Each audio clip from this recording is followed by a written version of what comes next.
Venezuela vivió una semana realmente difícil, una más, como la que vienen ocurriendo todos estos últimos años, marcados por una dictadura.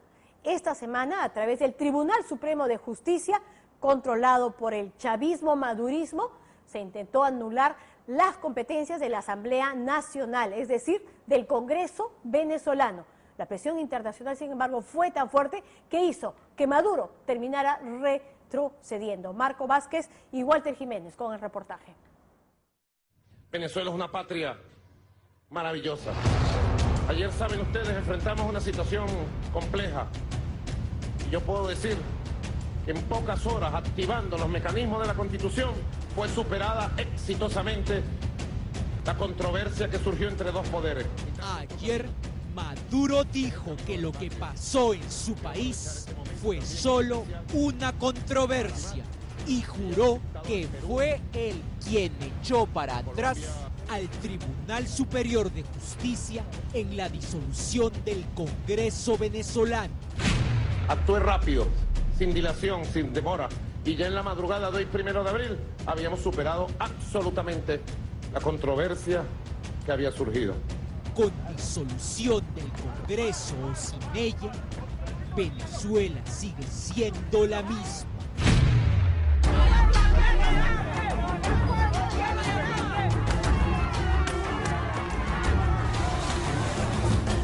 Venezuela, de acuerdo a las imágenes de todas las cadenas internacionales del planeta, es el país de las interminables colas por alimentos. Son su triste sello para el mundo.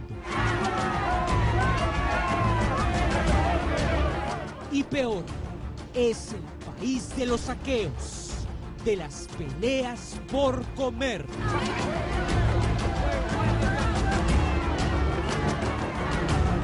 La comida se recoge hasta en los desperdicios de los mercados.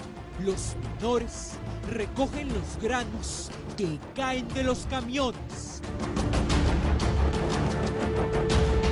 Hay colas hasta por el pan y carteles de un solo pan por persona.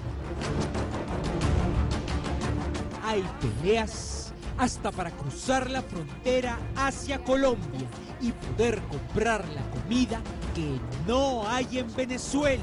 Billete digital no lo podemos usar, pero tenemos que romperlo, no sirve. Los bolívares no tienen más valor que una liga para fajos de billetes. Claramente la política económica no ha resultado, es desastrosa, está provocando una situación muy precaria entre la población venezolana. Yo creo que el gobierno chavista, representado por Nicolás Maduro o encabezado por Nicolás Maduro, está haciendo agua por varios frentes. Los hechos dicen que 18 años de chavismo han precarizado la vida de miles de venezolanos. Por eso, la calle es una olla a presión.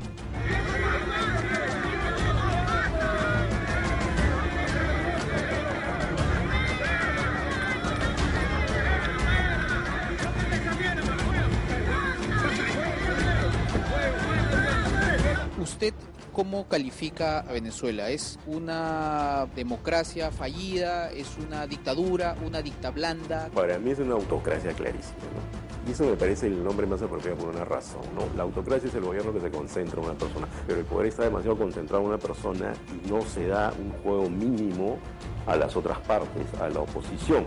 Las prácticas son dictatoriales, obviamente, porque las autocracias se comportan de ese modo.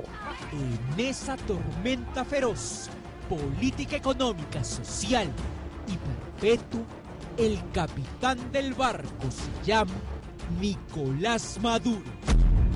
Pero Nicolás Maduro cae en un momento en el cual el petróleo ya está en baja, los precios del petróleo han bajado y él mismo no tiene grandes recursos políticos para conducir un proceso. Y entonces trata de alguna manera de tomar la posta de Chávez hasta de imitarlo un poco y naufraga. El náufrago Maduro también jura que él nunca supo que el Tribunal Supremo de Justicia cerraría el Congreso. Como no sabía nada de la sentencia 156 que emitió la Sala Constitucional, como dicen que aquí hay una dictadura, que Maduro controla todos los poderes, debe ser que entonces yo le escribí el discurso a la fiscal y le escribí la sentencia a la Sala Constitucional. Entonces Maduro está loco. La Academia de Policía, la película aquella. El mundo está loco, loco, loco. ¿Cómo entender paso a paso la disolución del Parlamento del estrafalario Maduro? Con su permiso, papelocito con limón. Viernes a las 6:30. Loco, loco, loco.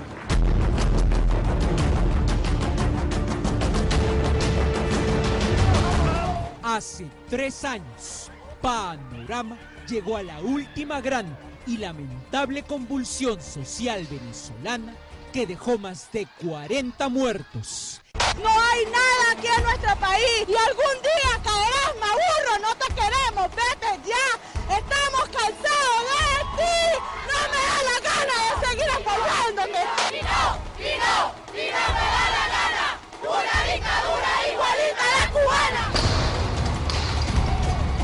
Y vamos a estar todo el día, todos los días hasta que se vaya este gobierno.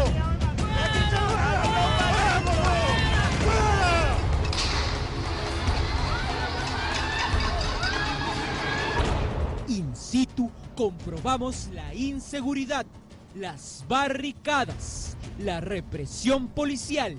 Dimos cuenta del desabastecimiento de mercados, la falta de productos específicos de primera necesidad y las colas. Ya desde ese año, el régimen estaba por los suelos.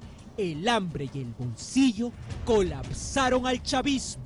Así, a finales del 2015, en elecciones, el chavismo perdió estrepitosamente el control del Congreso.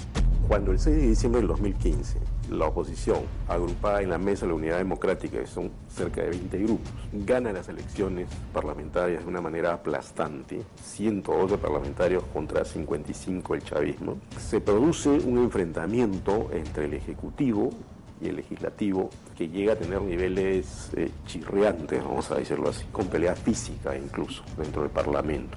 Desde la juramentación de parlamentarios opositores hasta sus propuestas, ha habido bronca.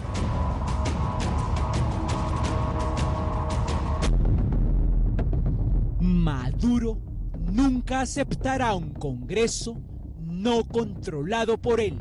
Por eso, el Tribunal Supremo de Justicia, TSJ, una especie de Corte Suprema con Tribunal Constitucional juntos, en la práctica, estos 32 jueces supremos de toga, de claro talante y afiliación chavista, han parado leyes opositoras de la Asamblea al gusto de Maduro. Es una Asamblea Nacional que, gracias a la Sala Constitucional, que ha contenido sus actos ilegales y subversivos, que han pretendido destituir al presidente de la República. El presidente del Tribunal Supremo de Justicia se llama Michael Moreno y, aunque parezca humor negro, fue agente de inteligencia del Servicio Bolivariano y pasó 2 años preso en los 80s, acusado de asesinato. Fue señalado también por defender como abogado a reconocidos delincuentes venezolanos. Todo eso es conocido y publicado en Venezuela. El martes, el TSJ de Michael Moreno publicó estas 2 sentencias.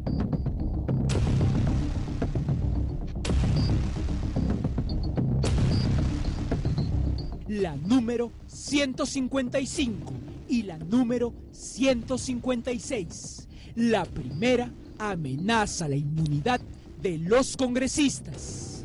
Resulta oportuno referir que la inmunidad parlamentaria solo ampara los actos desplegados por los diputados en ejercicio de sus atribuciones. Y la segunda, 156, es la que se hizo famosa en el mundo entero, pues en el punto 4.4 declara en desacato al Parlamento y lo reemplaza. Se advierte que mientras persista la situación de desacato y de invalidez de las actuaciones de la Asamblea Nacional, esta Sala Constitucional garantizará que las competencias parlamentarias sean ejercidas directamente por esta sala o por el órgano que ella disponga. Es decir, una pequeña sala constitucional de ese Tribunal Supremo de Justicia sería el nuevo Congreso. Esta Sala Constitucional garantizará que las competencias parlamentarias sean ejercidas directamente por esta sala o por el órgano que ella disponga. Los hechos, ¿qué significaba eso? Significaba que el Ejecutivo finalmente había logrado hacer un lado al Parlamento por una razón obvia, ¿no? Era un Parlamento adverso, era un Parlamento de León además, ¿no? Entonces, lo que hizo fue sacarlo de escena, era una forma de deshacerse, ¿no?, de la primera institución de oposición que tuvo el chavismo desde que entró al poder en 1999. Jamás había tenido un Parlamento adverso. Maduro, por su parte, dijo que se enteró por televisión. Como no sabía nada de la sentencia 156 que emitió la Sala Constitucional, como dicen que aquí hay una dictadura, que Maduro controla todos los poderes, debe ser que entonces yo le escribí el discurso a la fiscal y le escribí la sentencia a la Sala Constitucional. Entonces Maduro está loco. La Academia de Policía, la película aquella. El mundo está loco, loco, loco. La oposición y sus parlamentarios salieron a las calles. Todo el planeta, menos Evo Morales y Ollanta Humala, condenaron la disolución del Congreso, pero fue una chavista la que dio el golpe certero. Considero un deber histórico ineludible referirme a las recientes decisiones signadas con los números 155 y 156 de la Sala Constitucional del Tribunal Supremo de Justicia. En dichas sentencias se evidencian varias violaciones del orden constitucional, lo que constituye una ruptura del orden constitucional. Con fiscal de la nación en contra, con la región en contra, con el pueblo harto y con hambre, el chavismo debe haber echado números para calcular su repliegue. Creo que el gobierno venezolano estaba previendo que no le convenía entrar en una situación de aislamiento tan grande, ¿no? Ayer, el mismo Michael Moreno retrocedió en televisión nacional. El Tribunal Supremo de Justicia ha procedido a revisar las decisiones 155 y 156 mediante los recursos contemplados en el ordenamiento jurídico venezolano, y en tal sentido hoy son públicas y notorias sendas sentencias aclaratorias que permiten sumar en lo didáctico. A pesar que el parlamento opositor todavía subsista, como dijimos, en Venezuela todo sigue igual.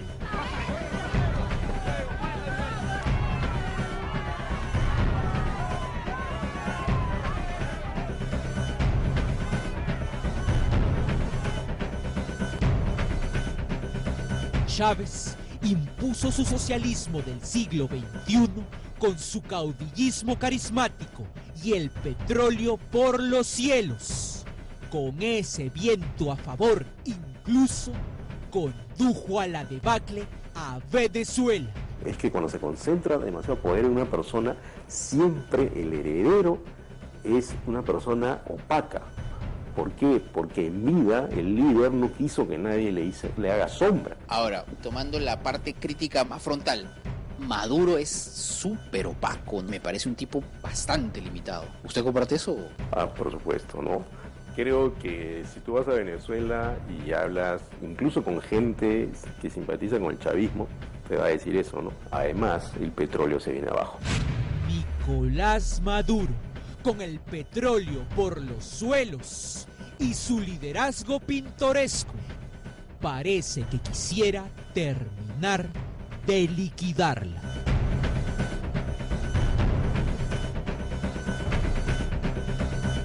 El mundo está loco.